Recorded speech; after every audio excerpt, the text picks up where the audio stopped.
Level 1. The Shattered Ones. This is what you'd call ground zero. This is where the most reckless killers live, not because they're harmless, but because they're impossible to miss. They're volatile, impulsive, and almost allergic to thinking ahead. Every move they make leaves something behind: evidence, witnesses, mistakes. Aileen Wuornos is the prime example of this level. Between 1989 and 1990, she shot and killed 7 men, all of them motorists between 40 and 65 years old. Her method was consistent only in how consistently sloppy it was. She kept victims' belongings, pawned stolen items using her real name, left her own fingerprints inside an abandoned car. When investigators matched the pawn shop receipt print to her criminal record, it was over. She was arrested at a biker bar with a warrant still listed under one of her fake names. The woman had used multiple aliases for years and still managed to get caught through a thumbprint and a receipt. She didn't stand a chance from the very beginning. Abandoned by her mother at age 4, raised by alcoholic grandparents, pregnant at 14, homeless at 15. By the time she was pulling triggers on Florida highways, she wasn't executing a plan. She was detonating years of unprocessed trauma on whoever happened to be nearby. Then there's Herbert Mullen, who occupies the other side of this stage entirely. Where Wuornos was shaped by the world, Mullen was trapped inside his own. Diagnosed with paranoid schizophrenia, he became convinced through a tangle of delusions that human sacrifice was the only thing standing between California and a catastrophic earthquake. His father, he believed, had telepathically ordered him to start killing, and so he did. 13 people in 4 months from October 1972 to February 1973. A drifter beaten with a baseball bat, a priest stabbed during confession, a family murdered in their own cabin, a young man gardening outside his home. No victim type, no selection logic, no ritual, just the relentless chaotic output of a mind with no filter between delusion and action. That's level 1 in its purest form. And then there's Carl Eugene Watts, nicknamed the Sunday Morning Slasher, who may be America's most prolific serial killer that most people have never heard of. He operated from 1974 to 1982 across Michigan and Texas, killing women with no consistent weapon and no consistent method. Stabbing, strangling, drowning, whatever was available. He confessed to 13 murders, but later claimed the real number was closer to 40, then implied it could be over 80. Police still have him listed as a suspect in roughly 90 unsolved cases. He evaded capture for nearly a decade, not because he was sophisticated, but because the sheer randomness of his attacks made patterns almost impossible to trace. Level 2. The Cold Mechanics. Welcome to Level 2. These aren't people reacting to trauma or voices. These are people who found a system, tested it, refined it, and just kept going. Randy Kraft is the textbook definition of this level. On the surface, college-educated, successful computer programmer, a man who attended dinner parties and debugged code for a living. Underneath that, a documented killer who operated for over a decade across California, Oregon, and Michigan, targeting young men he picked up hitchhiking along freeways. When police pulled him over in May 1983, there was a Marine's body in the passenger seat, still warm. In his pocket, folded neatly, was a coded scorecard. 61 entries, each one referencing a victim in shorthand that took investigators years to fully decode. He wasn't keeping it as a trophy, he was keeping it the way a businessman keeps an expense log. That detail alone tells you everything about how Kraft's mind worked. Convicted of 16 murders, suspected in up to 67. He's still on California's death row. Then there's William Bonin, the freeway killer, who ran the same basic playbook as Kraft but with considerably less restraint. Between 1979 and 1980, he lured young men into his van, tortured and strangled them, then dumped their bodies along Southern California freeways. He was so relaxed about his own crimes that he collected newspaper clippings covering them and openly discussed the cases with people around him while the bodies were still being found. Bonin was eventually caught in June 1980, not through brilliant detective work, but because police found him in his van in the middle of committing an assault. 14 convictions, 21 confessed, up to 36 suspected. He was executed in 1996, becoming the first person put to death by lethal injection in California. Level 3. The Hunger That Doesn't Stop. There's a point on this scale where murder stops being a means to an end and becomes the end itself. Peter Kürten, the vampire of Dusseldorf, is where this level begins. Born in 1883 into a household so brutal that his own father was eventually jailed for repeatedly abusing his eldest daughter, Kürten built a decades-long criminal career before the murders even started. When the killings finally came, they came in a wave. Stabbings, strangulations, and hammer attacks across Dusseldorf throughout 1929, with 9 confirmed dead and over 30 victims in total. He didn't just kill, he returned to crime scenes afterward to drink blood directly from the wounds. At his 1931 trial, he recited 79 separate offenses from memory without hesitation. When the court sentenced him to death by guillotine, he turned to his psychiatrist and asked whether, after the blade fell, he might still be conscious long enough to hear his own blood hitting the ground. The man was nothing if not consistent. Where Curtin was controlled and almost scholarly about his compulsions, Richard Chase, the vampire of Sacramento, was their complete opposite. A paranoid schizophrenic who genuinely believed he was dissolving from the inside out, Chase began by catching and killing animals, blending their organs, and injecting the mixture into his own veins. When that stopped satisfying the delusion, he moved to people. In just 1 month, December 1977 to January 1978, he killed 6 people in Sacramento, entering homes seemingly at random, mutilating bodies, consuming blood and organs, and leaving scenes so catastrophic that a senior Sacramento detective later described them as the most disturbing of his entire 28-year career. Chase was found by police standing in his apartment covered in blood, with a blender containing human remains sitting openly on his kitchen counter. Then there's Richard Ramirez, the Night Stalker, who brought something different to this tier: ideology. From April 1984 to August 1985, he broke into homes across Los Angeles and the San Francisco Bay Area, killing at least 15 people using whatever weapon was available. Guns, knives, a tire iron, a hammer. He didn't just kill, he drew pentagrams in blood on the walls, carved satanic symbols into the flesh of his victims, and forced survivors to swear allegiance to Satan before he left. One victim had her eyes removed and taken as a trophy. Ramirez didn't see himself as feeding a hunger, he saw himself as serving a higher power. That belief made him arguably the most terrifying figure at this level. Because unlike Chase, who was barely functional, Ramirez was deliberate, calm, and utterly committed to what he was doing.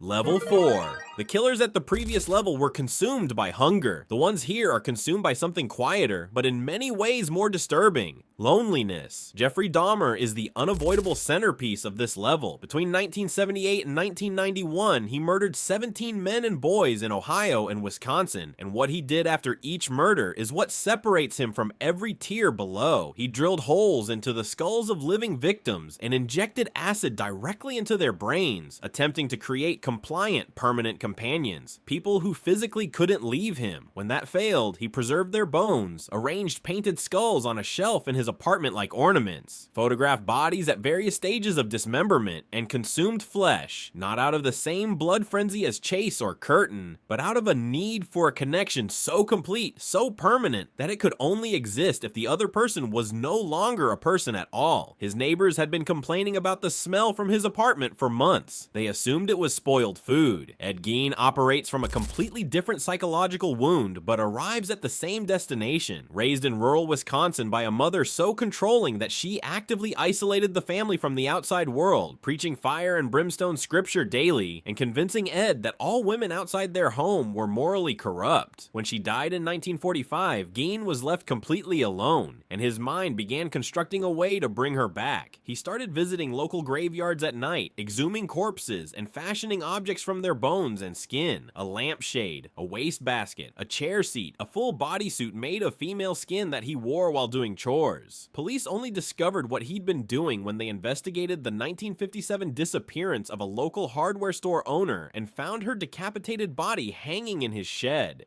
2 confirmed murders, 9 exhumed corpses, 1 profoundly shattered psyche. Ed Gein would later inspire Norman Bates, Buffalo Bill, and Leatherface, 3 of fiction's most iconic monsters. And honestly, none of them come close to the original. And then there's John Edward Robinson, a name less famous than the others, but a case that belongs here for a very specific reason. Robinson was a prolific con man, a scoutmaster, a Sunday school teacher, a baseball coach, the perfect mask. He killed at least 8 women between 1984 and 2000, but what made him notable was his method of disposal. He stored victims' bodies in industrial barrels, some sealed and hidden on properties he controlled, others sitting in plain sight for years. He kept them not just as evidence of his crimes, but as things he retained ownership over, even in death. and one more detail that earns him a permanent place in criminal history. Robinson used internet chat rooms to lure victims under the alias Slave Master, making him the first documented serial killer to use the internet as a hunting ground. The digital age had barely begun, and someone was already using it for this.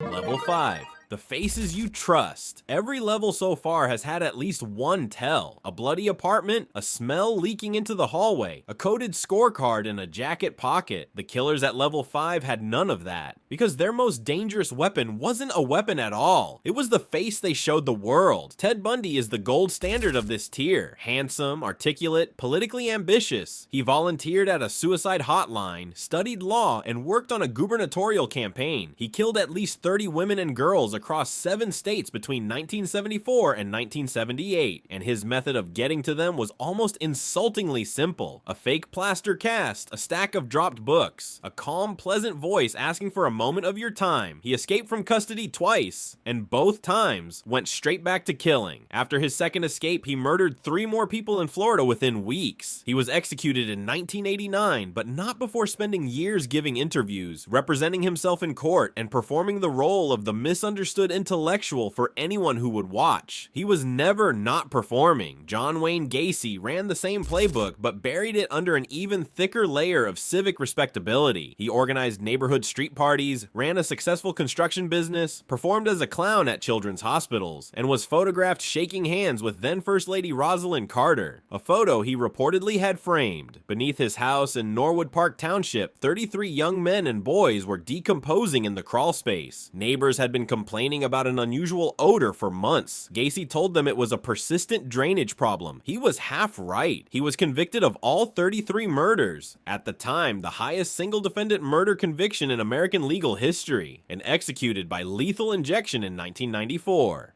And then there's Dennis Rader, BTK, short for bind, torture, kill, who deserves a special mention for compartmentalization alone. Between 1974 and 1991, he murdered 10 people in and around Wichita, Kansas, while simultaneously serving as a church president, a compliance officer, a husband, and a father. He went dormant for 13 years, then restarted contact with police in 2004, sending taunting letters and packages. When he asked police whether a floppy disk could be traced back to him, and they told him no, he believed them, and the metadata on that disk led directly to his arrest. The man had outwitted investigators for over 3 decades, then got caught because he trusted a press release. He's currently serving 10 consecutive life sentences. Level 6. The Engineers of Suffering. David Parker Ray, the toy box killer, spent what investigators estimated to be over $100,000 equipping a soundproofed semi-trailer in Elephant Butte, New Mexico, with an inventory of surgical tools, medical restraints, gynecological equipment, and elaborate torture devices. He called it his toy box. When victims woke up inside it, they heard a pre-recorded cassette tape. Ray's calm, measured voice explaining in precise detail what had been done to them so far, what was going to be done to them over the coming months, and why there was no point in screaming. He kidnapped approximately 4 to 5 women per year, held each captive for up to 3 months, and then attempted to chemically erase their memories using barbiturates before abandoning them roadside so they couldn't even report what had happened. He was never convicted of murder, no bodies were ever definitively confirmed, but investigators suspect he killed up to 60 people. He received a 224-year sentence and died of a heart attack in 2002, days before a planned interrogation. Whatever he knew about the full count died with him. Robert Berdella operated from his Kansas City home between 1984 and 1987, and what separates him from almost every other killer on this list is the documentation. He kept victims restrained in his house for up to 6 weeks, injecting them with animal tranquilizers and, in an attempt to destroy their vocal cords, drain cleaner directly into their throats. And throughout all of it, he logged everything: injection types, dosages, the body's responses, what broke them and what didn't. His notebooks read less like a killer's diary and more like a clinical research record, which in his mind was precisely the point. 6 victims confirmed. He died of a heart attack in prison in 1992 while serving life without parole.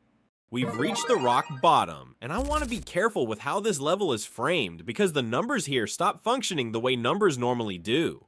Pedro Lopez, the monster of the Andes, is one of two faces of this final level. A Colombian drifter operating across Colombia, Ecuador, and Peru from the late 1970s, Lopez targeted young girls between the ages of 8 and 12, strangling them slowly while watching what he described in his own words as the light leaving their eyes. He claimed he would stay with the bodies until they went cold, then return later to exhume them, setting them up in seated positions for what he called tea parties. He claimed over 300 victims across 3 countries. When flooding in Ecuador exposed a mass grave in 1980, the scale of what he'd been doing became undeniable. He was convicted in Ecuador and sentenced to 16 years, served 14. He was then transferred to a Colombian psychiatric facility and declared sane in 1998. He was released. He was last reported missing in September 1999. Nobody has located him since. He is almost certainly still alive. That is not a comfortable thing to sit with. Luis Garavito is the other face of this tier, and by confirmed numbers, the most prolific serial killer in documented modern history. Operating across Colombia and Ecuador throughout the 1990s, Garavito targeted boys between the ages of 8 and 16, predominantly street children and the unattended sons of vendors who society had already rendered invisible. He moved constantly, changed his appearance, used aliases, and adopted disguises, most commonly posing as a monk or a priest to approach children with offers of food or small paid work. He was convicted of murdering 189 victims, though he confessed to many more, and some estimates pushed the real figure toward 400. He was sentenced to over 1,800 years in prison, which under Colombian law at the time reduced to a maximum of 30 years. He died in prison in October 2023. The only reason the number isn't higher is that someone finally caught him, not because he slowed down, but because he attempted an assault while drunk in the wrong place at the wrong time in 1999, and a witness reported it.